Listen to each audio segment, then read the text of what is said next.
If you want to install YouTube app and add it to your desktop dock on MacBook Neo, even though it's not available on the App Store, let's see 2 fantastic ways to do that. Let's start with the old-school Safari method. Open Safari and go to youtube.com. Now, from the address bar, drag and drop the link onto your desktop. This creates an HTML shortcut. To make it feel like a proper app experience, download a YouTube logo from anywhere. Then right-click on the shortcut and click on Get Info. At the top, you'll see the small icon.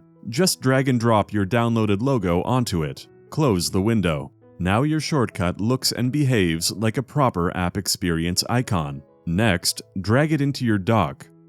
You can clear out any unnecessary apps first to make space, then drop it in your dock.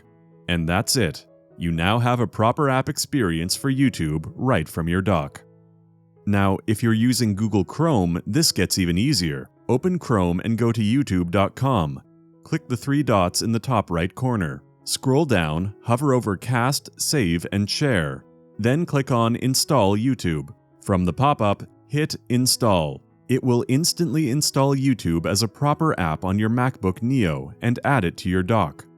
To keep it there, right-click on the icon in the dock, go to Options, and select Keep in Dock. Now it stays there permanently, and you can open it anytime, just as any app. And that's it. Thanks for your time.